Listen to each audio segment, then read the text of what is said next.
Hello friends, आप लोगों का एक बार पुनः स्वागत करता हूं अपने इस यूट्यूब फैमिली में। आज की क्लास में हम जो अध्ययन करने वाले हैं वो अध्ययन करेंगे इंडियन पॉलिटी की ही। ठीक है, तो इससे पहले जो भी सारी क्लासें हो चुकी हैं इस इंडियन पॉलिटी की श्रृंखला से रिलेटेड, उनमें से कुछ वीडियोस का लिंक आपको नीचे डिस्क्रिप्शन में मिल जाएगा। आप सहजता पूर्वक वहां से जाकर के पहले उन सारी क्लासों को देख लीजिएगा एंड तत्पश्चात आकर के इस क्लास में विजिट कीजिएगा। ठीक है, बाकी आज जो हम अध्ययन करने वाले हैं इस क्लास के माध्यम से वो पूर्णतः हम लोग अध्ययन करेंगे इंडियन पॉलिटी में ही, या एक प्रकार से बोलना चाहें तो भारतीय संविधान का जो भी सारा मैटर चल रहा था वो आज हम इस क्लास के माध्यम से कंप्लीट करेंगे। और एक बात हम लोग ये भी करेंगे इस क्लास के माध्यम से कि भारतीय संविधान के अंतर्गत हम लोगों ने भाग 6 और 7 तक का अध्ययन किया और 8 का भी अध्ययन किया। ठीक है, बाकी आज जो इस क्लास के माध्यम से बात करेंगे वो बात करेंगे भाग 9 की, जो कि हमारे भारतीय संविधान का 9वां चैप्टर होगा। ठीक है, इसके अंतर्गत हमारा एक ही आर्टिकल आता है, वो भी एक ही अनुच्छेद का जिक्र भारतीय संविधान के निर्माताओं के द्वारा किया गया। वो अनुच्छेद है अनुच्छेद 243। ठीक है, तो उसी का जिक्र आज करेंगे इस पूरी की पूरी क्लास में, जो कि एक ही अनुच्छेद भाग 9 के अंतर्गत निर्मित किया गया है। ठीक है, जिसमें से यार इसके माध्यम से फिलहाल में इससे पहले की क्लास देख लीजिएगा और नजर डालते हैं आज की इस पूरी क्लास में और आनंद लेते हैं कि इस पूरे के पूरे भारतीय संविधान के अंतर्गत भाग 9 में क्या प्रावधान किया गया।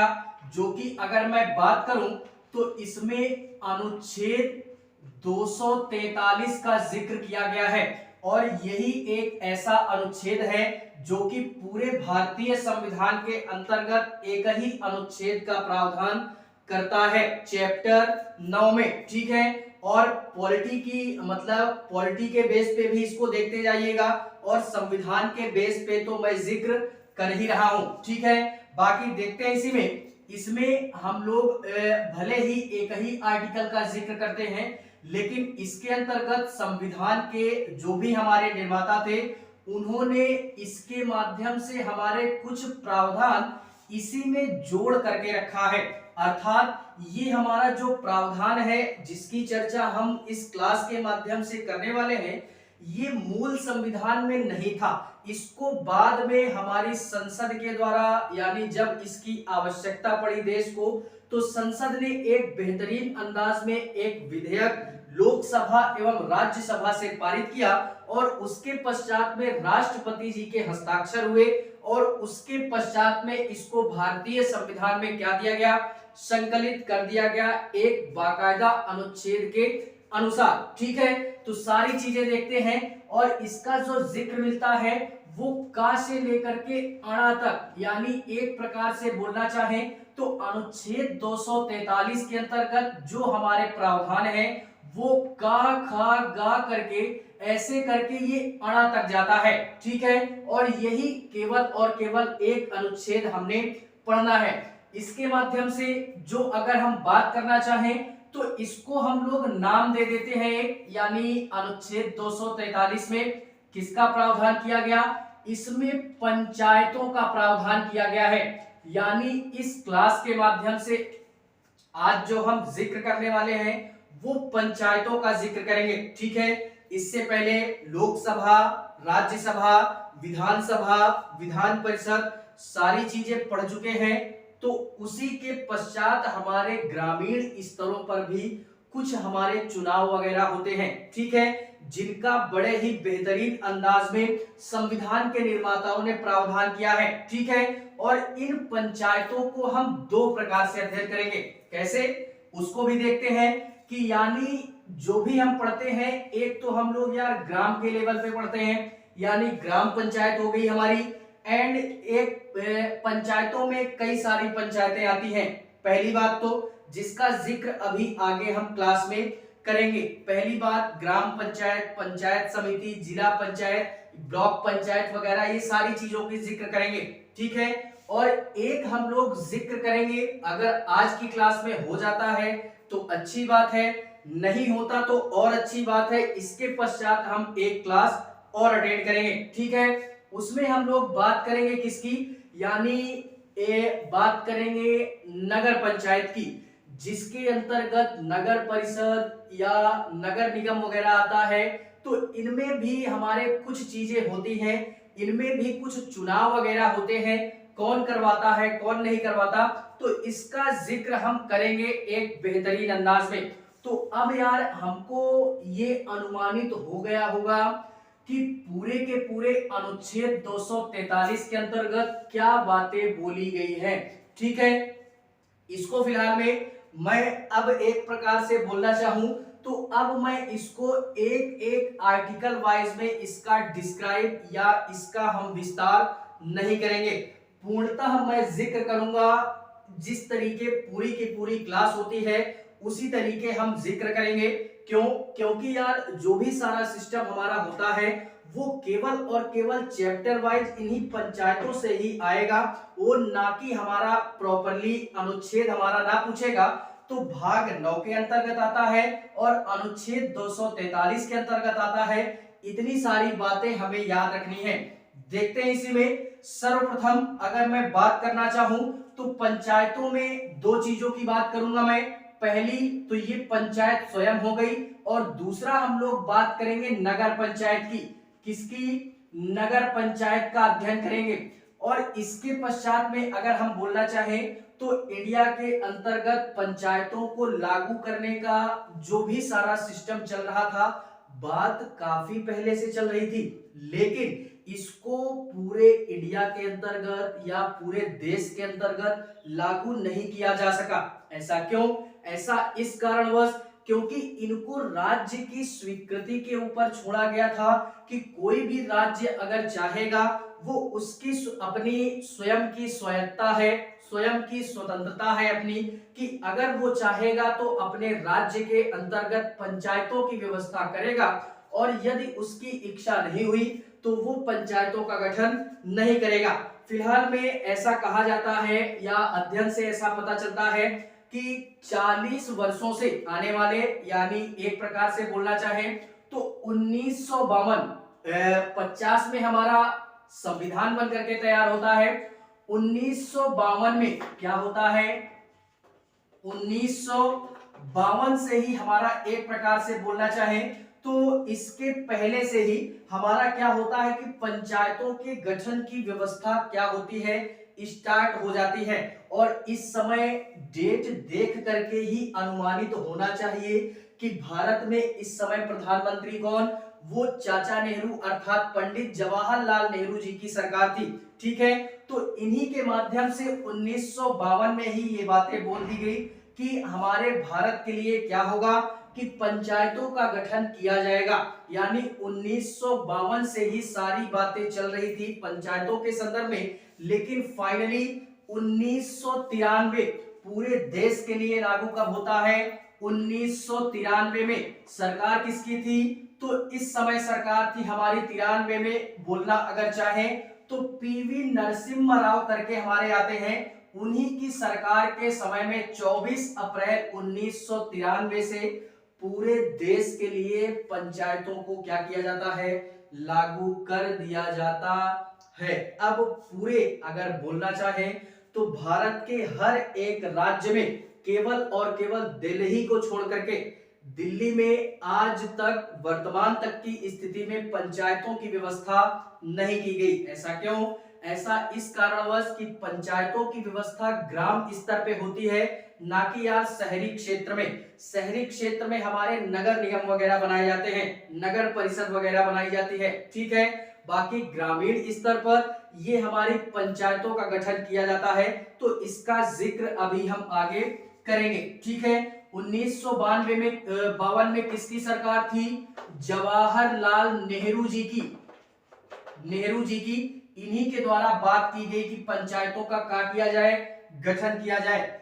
और फाइनली नरसिम्हा राव नरसिम्हा राव, इनकी सरकार जब आती है तो फाइनली हमारा क्या होता है कि इन्हीं के द्वारा, इन्हीं की सरकार में पंचायतों को पूरे देश के लिए लागू कर दिया जाता है। लेकिन उससे पहले हम और भी कई सारी चीजें समझते हैं कि ये जो पंचायतों की व्यवस्था है इसको हम भाग 4 में भी अध्ययन करते हैं, जो कि अनुच्छेद 40 के मध्य में इसका जिक्र किया गया है। अनुच्छेद 40 के मध्य में पंचायतों की व्यवस्था हमारे की गई है, इसका जिक्र किया गया है राज्य के नीति निर्देशक तत्व में। राज्य के नीति निर्देशक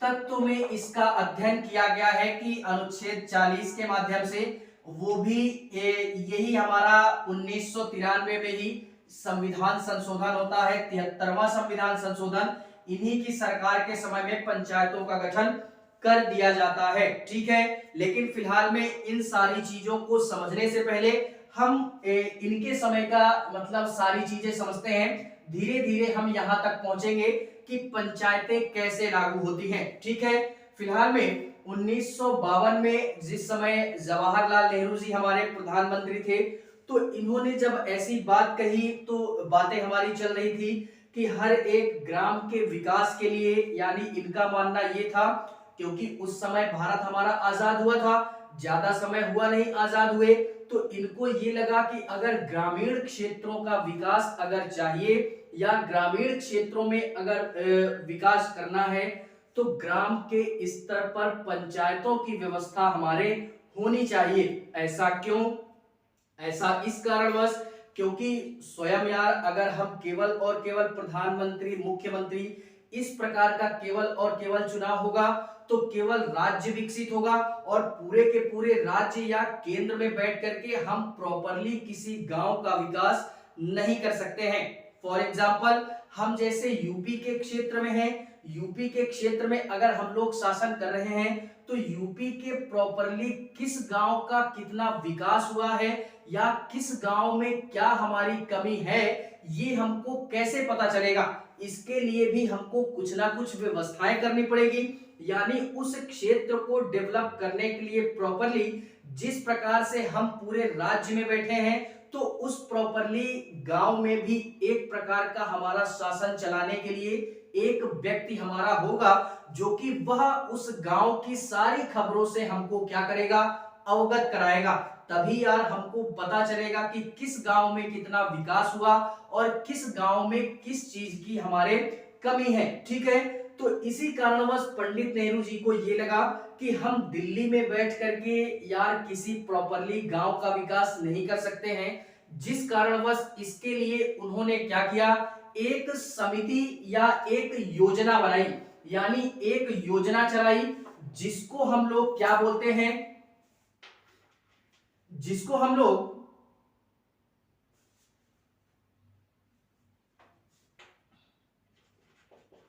सामुदायिक क्या बोलते हैं,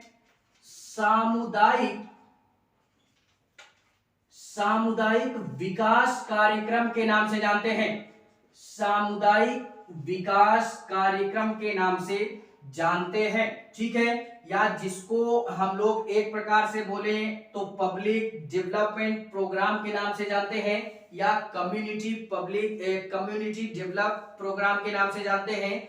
ये प्रोग्राम हमारे 1952 में ही पंडित नेहरू जी के द्वारा चलाया गया और इसका उद्देश्य क्या था? इसका उद्देश्य ये था कि गांव के जो भी हमारे गांव के लेवल पर जो व्यक्ति होंगे उनके छोटे छोटे समुदायों में उनको बांट दिया गया इस योजना के माध्यम से, यानी ये गांव के स्तर पर चलाई गई एक योजना थी और इसी योजना के माध्यम से गांव के जो भी हमारे व्यक्ति थे उनको छोटे छोटे समुदायों में बांट दिया गया और उन समुदायों को विशेष प्रकार की जिम्मेदारी हमारी दे दी गई कि आपका इस गांव में रहते हुए आप जो भी समुदाय होंगे छोटे छोटे उन समुदायों को विशेष काम ये दिया गया कि आप ये कार्य करेंगे, आपका समुदाय ये कार्य करेगा आपके गांव के लिए, आपका समुदाय ये कार्य करेगा आपके गांव के लिए। फॉर एग्जाम्पल, गांव में नाली ही बनानी है तो एक समुदाय को दे दिया गया कि आप अपने गांव का अगर विकास चाहते हैं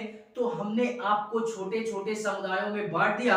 अब आप ये छोटे छोटे जो समुदाय हैं ये छोटे छोटे कार्य हमारे करेंगे अपने गांव के लिए।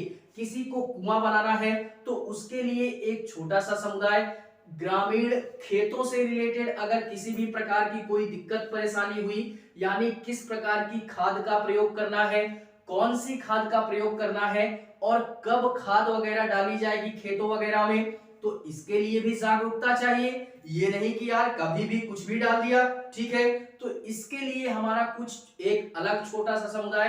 तो इस प्रकार से इस योजना के माध्यम से क्या हुआ कि हमारे एक प्रकार से बोलना चाहें, इस योजना के माध्यम से छोटे छोटे समुदायों में व्यक्तियों को बांट दिया गया और वही व्यक्ति मिल करके गांव के सारे छोटे मोटे कार्य हमारे करने लगे। तो इससे थोड़ा सा जो हमारी पहले की स्थिति थी गांव की वो सुधरने लगी, क्योंकि लोग जागरूक होने लगे। और इसी कारणवश जब गांव की स्थिति सुधरने लगी तो नेहरू जी ने क्या किया, इनको ऐसा मतलब अनुमानित हुआ या दिखने लगा कि इस योजना से हमको काफी सारा लाभ प्राप्त हुआ जिससे कि गांव का विकास होने लगा। तो इन्होंने एक और अनुमान लगाया कि अभी तो हमने छोटे लेवल पे इस योजना को चलाया, अर्थात ग्रामीण स्तर पर इस योजना को चलाया, क्यों ना अब हम इसको पूरे देश के स्तर पे चलाएं। अभी तक हमने केवल एक गांव का विकास किया इस योजना के माध्यम से और हमको लाभ भी दिखा, ठीक है। तो इन्होंने ऐसा किया कि अब इसी योजना का और विस्तरीकरण कर दिया और एक साल पश्चात में यानी 1953 में राष्ट्रीय स्तर पर राष्ट्रीय विस्तार सेवा का विकास किया गया। यानी 1953 में ये योजना चलाई गई। 1952 में किसके द्वारा? नेहरू जी के द्वारा।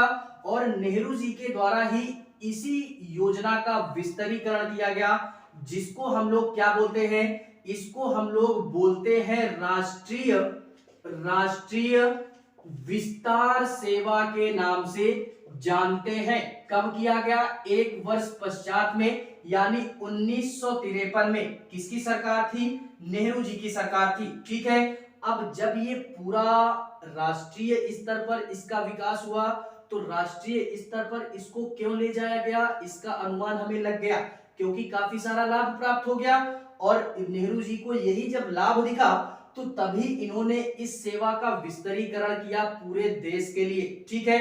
और जैसे ही पूरे देश के लिए इसका विस्तरीकरण हुआ तो गांवों का विकास दिखने लगा जमीनी स्तर पे। हालांकि ये जवाहरलाल नेहरू जी ने ये भी कहा था कि हम कुछ और भी करेंगे इन योजनाओं के माध्यम से, या एक और नई समिति बनाते हैं, इसी तरह की एक और योजना चलाते हैं।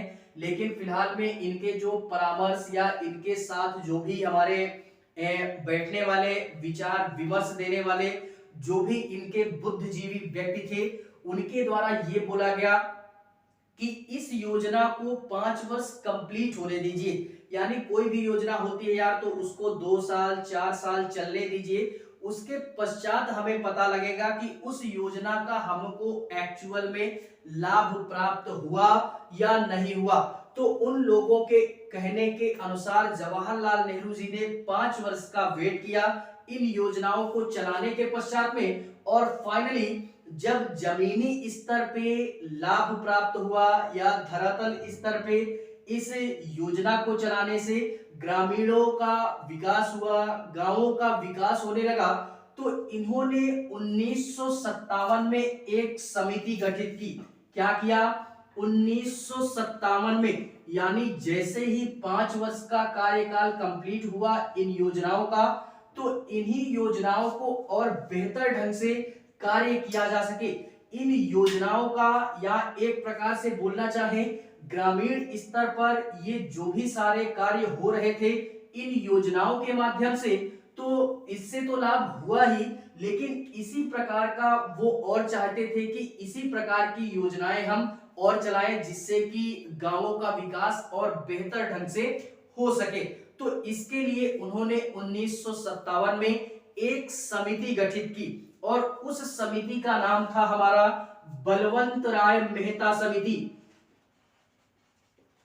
बलवंत राय मेहता मेहता समिति के नाम से जानते हैं, ठीक है। 1957 में गठित की गई और बलवंत राय मेहता समिति ने इनको ये बोला गया, जवाहरलाल नेहरू जी ने इस समिति का गठन किया और इस समिति से बाकायदा ये बोल दिया कि आप जो है कि इन ग्रामीण स्तरों पर जो भी सारी चीजें हैं इनका गहन अध्ययन कीजिए, गांवों का गहन अध्ययन कीजिए। अब आप वो कैसे करते हैं ये हम नहीं जानते, हमने आपका गठन कर दिया और आपको गठित करने का मेरा केवल और केवल एक ही उद्देश्य है कि गांवों का अच्छी तरीके से विकास हो सके। इसी कारणवश हमने इस समिति का निर्माण किया और हम आपको ऐसा कार्य देते हैं कि आप गांवों का गहन अध्ययन कीजिए और फाइनली उस पर कार्य कीजिए और तत्काल हमको क्या कीजिए, अपनी रिपोर्ट सौंपिए कि गांवों को और भी अच्छा या बेहतर बनाने के लिए हमारी सरकार और क्या कर सकती है, तो हम उस पर अपना कार्य करेंगे, ठीक है। तो फिलहाल में 57 में समिति गठित हुई और धीरे धीरे चल के जब बलवंत राय मेहता समिति के द्वारा गांवों का अध्ययन किया गया, देखा गया कि क्या चीजें गांवों में आवश्यकता है, किस चीज की पूर्ति करनी चाहिए सरकार को या कौन कौन सी चीजें होनी चाहिए, इन सारी चीजों को करने में, पढ़ने में, देखने में या गहन अध्ययन करने में इस समिति को पूरे 2 वर्ष लग गए। कितना लगा, कितने वर्ष लगे, 2 वर्ष।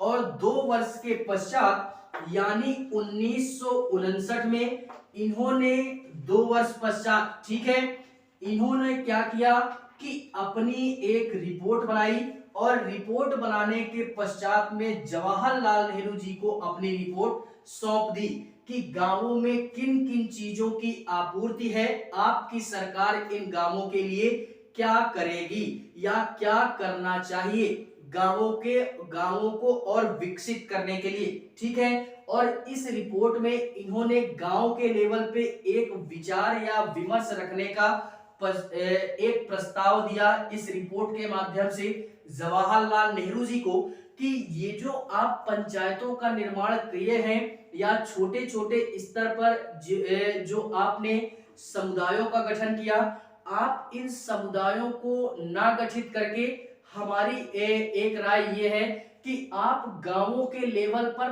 पंचायतों का गठन कीजिए। किसका गठन कीजिए, पंचायतों का गठन कीजिए। तो इसकी जो राय दी गई वो बलवंत राय मेहता समिति के द्वारा दी गई। इन्होंने अपनी रिपोर्ट में पंडित जवाहरलाल नेहरू जी के ये बोला कि जिस प्रकार से आपने इन योजनाओं के माध्यम से ग्राम का विकास किया और इसका आपको लाभ भी प्राप्त हुआ, अब आप इन योजनाओं को तो चलने दीजिए, जो है वो तो है ही, ठीक है, क्योंकि ये चल चुका है और इसका लाभ भी प्राप्त हुआ और आपने एक समिति भी बनाई जो कि हम उसका कार्यभार देख रहे हैं। इन सारे इनको देखते हुए ही ये समिति बनाई गई, ठीक है। तो अब हमारी राय ये है कि आप एक पंचायत का गठन कीजिए, यानी गांवों का गहन अध्ययन करने के पश्चात में बलवंत राय मेहता समिति ने जवाहरलाल नेहरू जी को अपनी रिपोर्ट में ये बोला कि गांवों का विकास अगर आपको करना है तो गांवों के लिए पंचायतों का गठन कर दीजिए। और ये पंचायतें कितने स्तरीय होंगी, ये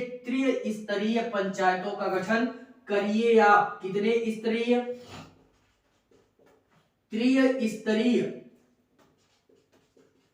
त्रिस्तरीय पंचायतों का गठन आप कर दीजिए, ठीक है, ये अपनी रिपोर्ट में बोला।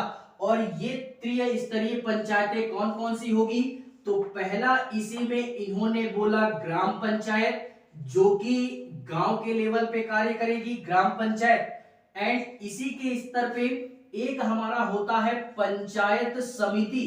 क्या होता है, पंचायत समिति के नाम से जानते हैं। या ये ब्लॉक स्तर पे होती है, ब्लॉक स्तर पे होती है, ब्लॉक पंचायत वगैरह जो भी हमारा होता है, ठीक है।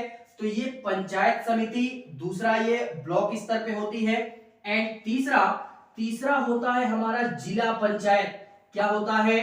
जिला पंचायत, जो कि एक जिले के स्तर पे पंचायत का गठन आप कर दीजिए, जिससे कि हमारा जिले के स्तर पे जो पंचायत गठित होगी वो पूरे जिले के लिए कार्य करेगी।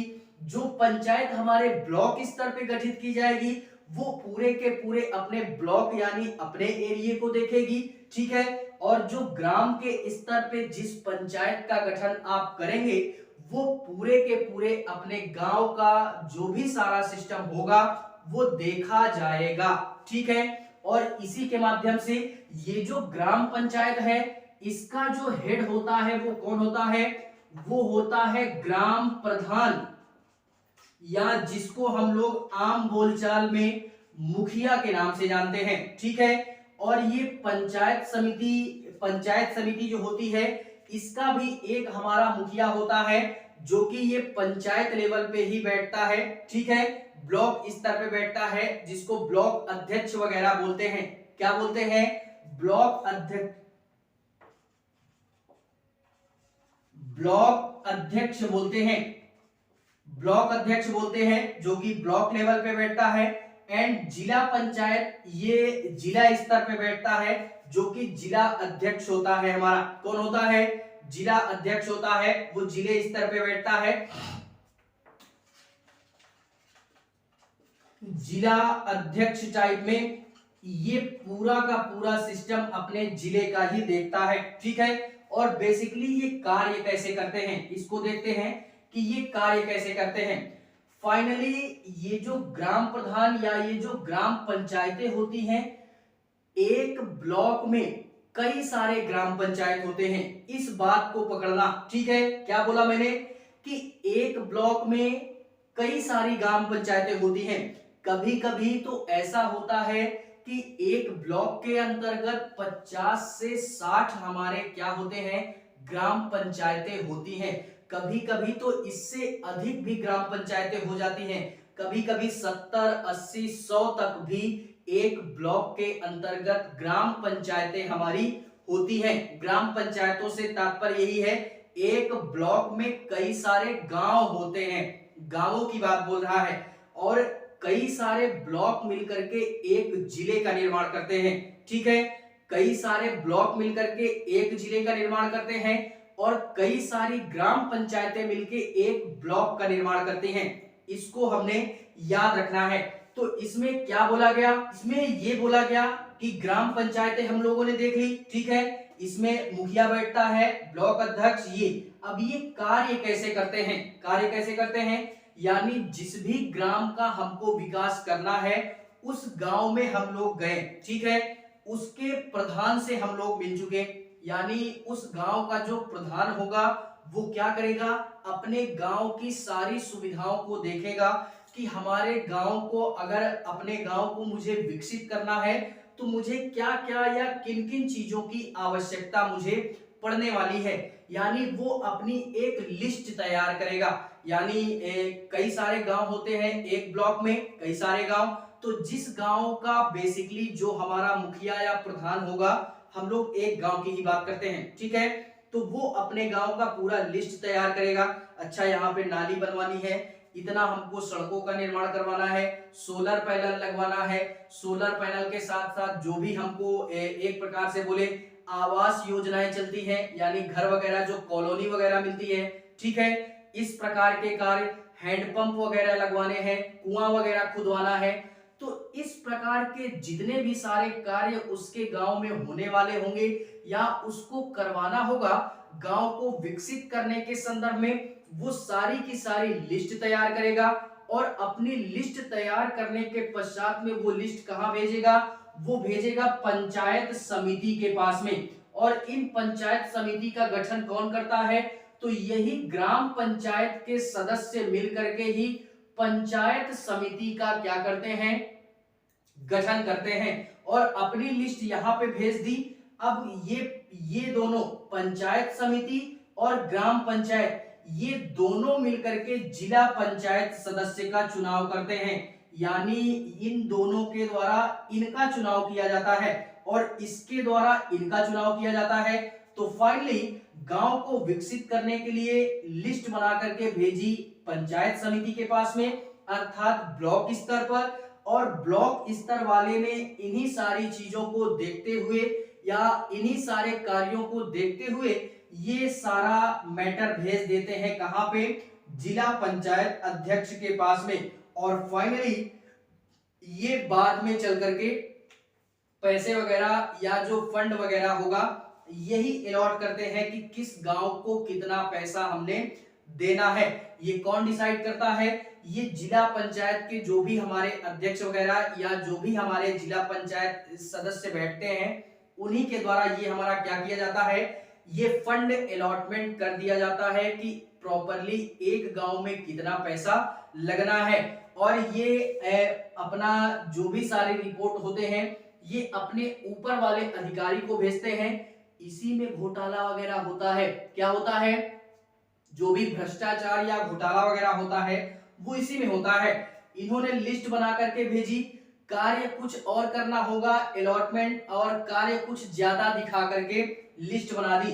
अब यहां से लिस्ट पहुंची यहाँ पे, तो इन लोगों ने क्या किया कि इन्होंने पहले से लिस्ट बढ़ाई थी, अब इन लोगों ने भी लिस्ट बढ़ा करके भेज दी इनके पास में। और इनके ऊपर जो होंगे उनसे पैसा इनके पास तो आता नहीं, डायरेक्टली जो पैसा आएगा वो इन्हीं के पास। अगर ग्राम लेवल का कार्य करवाना होगा तो डायरेक्टली पैसा इनके पास में आता है, और उसमें से कुछ बहुत इन्होंने रखा, उसके पश्चात में इनको भेजा गया, कुछ बहुत इन्होंने रखा, उसके पश्चात में यहाँ पे आते आते पैसा क्या हो जाता है, कम हो जाता है। और बचा कुचा काम हमारे गांव में होता है कि नहीं होता, ये सारी चीजें इसी कारणवश ये पहले के लेवल पे भी अच्छा था, आज के लेवल पे भी अच्छा है, लेकिन यहाँ पे बैठने वाले सदस्य अच्छे नहीं हैं। वो सदस्य क्या करते हैं कि काफी सारा पैसा मारते हैं इन कार्यों को दिखा करके। ठीक है, तो ये फिलहाल में बात की बात है, लेकिन इन पंचायतों का कार्य बेसिकली इसी तरीके होता है। और ये त्रिस्तरीय पंचायतों की सिफारिश किसने की थी? तो ये बलवंत राय मेहता समिति के द्वारा की गई थी। ठीक है, और फिलहाल में जब इतना सारा सिस्टम हो जाता है, बाद में आगे चल करके सरकार आती है मोरारजी देसाई की। किसकी आती है? मोरारजी देसाई की, जिसमें कि ये हमारे गांधी जी की सरकार हार जाती है, इंदिरा गांधी जी की सरकार हार जाती है, कांग्रेस की सरकार जो थी आती है गैर कांग्रेसी सरकार मोरारजी देसाई की। इनके समय में ग्राम पंचायतों के लेवल पे कार्य को विकसित करने के लिए या गांवों को विकसित करने के लिए एक समिति इन्होंने भी बनवाई। किन्होंने? यानी 1977 में किसकी सरकार आती है? 1977 में सरकार आती है मोरारजी देसाई की। किसकी? मोरारजी देसाई की सरकार आती है। और क्या होता है कि इनके द्वारा भी एक समिति का निर्माण किया गया, जिसको हम लोग अशोक मेहता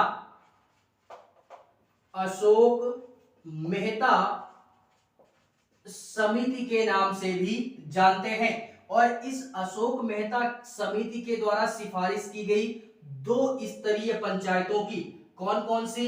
एक होगा हमारा ग्राम पंचायत, एक होगा ग्राम पंचायत, एंड दूसरा इन्होंने पंचायत समिति को गोल कर दिया, यानी ब्लॉक स्तर वाले को गोल कर दिया, और दूसरा बोला जिला पंचायत। किसका बोला? जिला पंचायत। ये 2 स्तरों पे पंचायतों की सिफारिश की मोरारजी देसाई की सरकार ने। ठीक है, कि गांवों के स्तर पर अब इन 2 पंचायतों का गठन किया जाएगा। लेकिन फिलहाल में जो भी हमारी ये बलवंत राय मेहता समिति थी, इनके द्वारा बेसिकली 2 स्तरीय की बात ही की गई थी। भले ही हम यहाँ 3 स्तर का पढ़ते हैं, लेकिन प्रॉपरली 2 स्तर की बात ही की गई। इन्होंने क्या बोला था कि जिस भी गांव की जनसंख्या 40 लाख से कम है, या जिस भी गांव की जनसंख्या कम है हमारी, उस गांव में केवल और केवल क्या होगा? 2 स्तरीय पंचायतों का गठन ही किया जाएगा। वो होगा ग्राम पंचायत और जिला पंचायत। तो ऑलरेडी इन्होंने दो पंचायतों का गठन ही किया था, लेकिन वो डिसाइड करता है कि वो गांव कितना बड़ा है, उसकी जनसंख्या कितनी है। तो फिलहाल में इन्होंने भी वही बात बोल दी, लेकिन फिर फिलहाल में 1977 के पश्चात में जब फिर से इनकी सरकार हमारी गिर जाती है, 1977 के पश्चात में मोरारजी देसाई की सरकार हमारे गिर जाती है।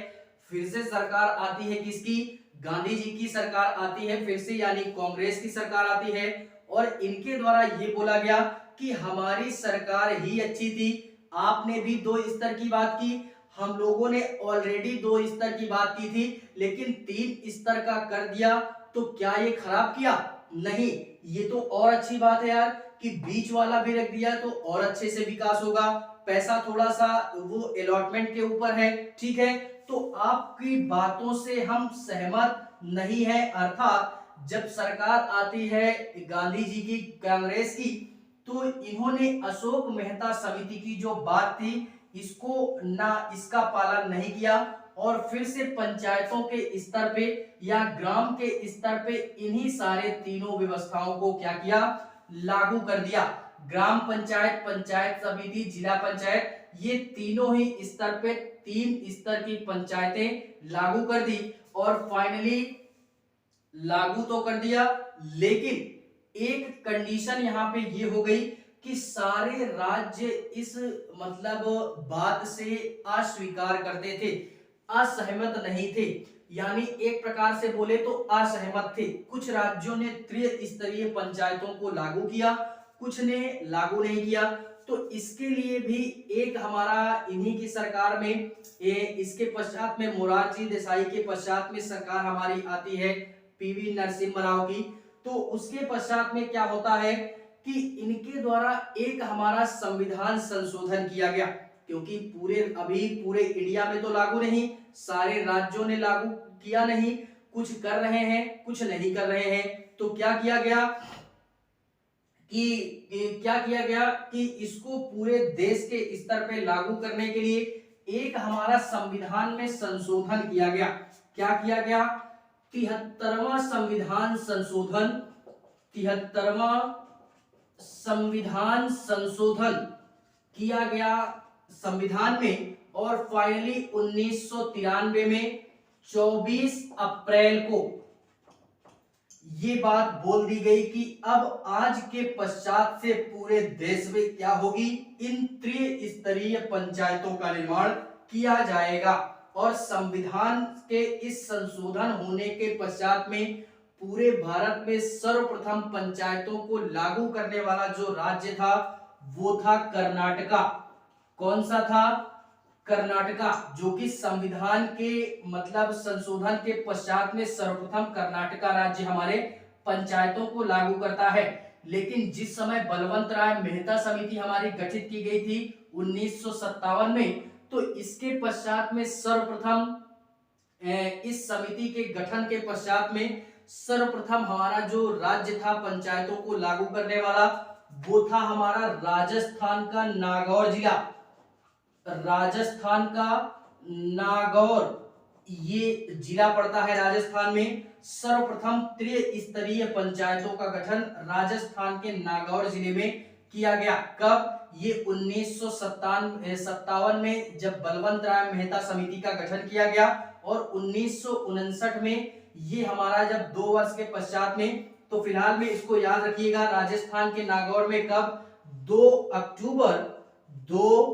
अक्टूबर 1959 में जब रिपोर्ट सौंप दी गई, उसके पश्चात में पहली बार राजस्थान में पंचायत की व्यवस्था की गई। लेकिन संविधान संशोधन के पश्चात में कब हमारे मतलब कौन सा राज्य था सर्वप्रथम? तो वो कर्नाटका था। ठीक है, इनको दोनों को हमने क्या करना है? याद रखना है। तो इस प्रकार से पंचायतों का सारा सिस्टम चलता रहा और फाइनली ये गांव के स्तर पे पंचायतों को लागू कर दिया गया। और आज वर्तमान की स्थिति में पूरे भारत देश के अंतर्गत पंचायतों की व्यवस्था हमारे की गई है। केवल और केवल दिल्ली को छोड़ करके, दिल्ली पंचायतों का गठन हम वही करते हैं जहां पे यार गांव वगैरह होता है, ग्राम में हम लोग पंचायतों का गठन करते हैं। लेकिन दिल्ली हमारा शहरी क्षेत्र है, तो यहाँ पर ग्राम पंचायतों का गठन ना करके यहाँ पे हम नगर निगम जैसी व्यवस्था का प्रावधान करते हैं। फिलहाल में यहाँ पे हमारा एक प्रकार से बोले तो दिल्ली में 3-4 लोगों का शासन है। प्रॉपरली दिल्ली में एक व्यक्ति का शासन नहीं है। क्या बोला गया कि प्रॉपरली अगर दिल्ली में बोले तो 1-2 व्यक्ति का शासन नहीं है। यहाँ पे मुख्यमंत्री भी शासन करता है, मुख्यमंत्री के पश्चात में यहां राज्यपाल भी शासन करता है, एंड राज्यपाल के पश्चात में एमसीडी एंड डीडीए, ये हमारे क्या करते हैं, 3-4 लोग शासन करते हैं, जो कि ये हमारे बड़े लेवल पे शासन करते हैं। उससे छोटे पे ये करते हैं सॉरी, ये राज्यपाल नहीं, राज्य सरकार है, राज्य सरकार, ठीक है। एंड उसके पश्चात में एमसीडी एंड डीडीए, इसका जिक्र हम लोग आगे चल के करेंगे, ठीक है। तो यहाँ पे 3-4 लोगों की सत्ता है जो कि दिल्ली पे शासन करती है। बाकी और सारी चीजों को हम लोग देखते चलेंगे। बाकी ये था हमारा पूरा का पूरा पंचायत से रिलेटेड कुछ सिस्टम। इसके लिए हम एक क्लास और अटेंड करेंगे जहां पे और हम पंचायतों के बारे में और भी जिक्र करने का प्रयास करेंगे, ठीक है। फिलहाल में आज के लिए इतना ही। एक हमारा माइंडसेट बन गया होगा कि आजादी के पश्चात में पंचायतों का गठन किस प्रकार से भारत देश के अंतर्गत किया गया, ठीक है।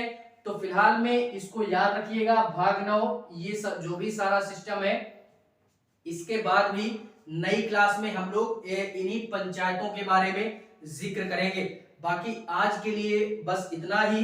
क्लास अगर अच्छी लगे तो लाइक करें, कमेंट करें और चैनल को सब्सक्राइब जरूर करें। बाकी मिलेंगे इन्हीं पंचायतों की श्रृंखला में किसी नई क्लास में। तब तक के लिए जय हिंद।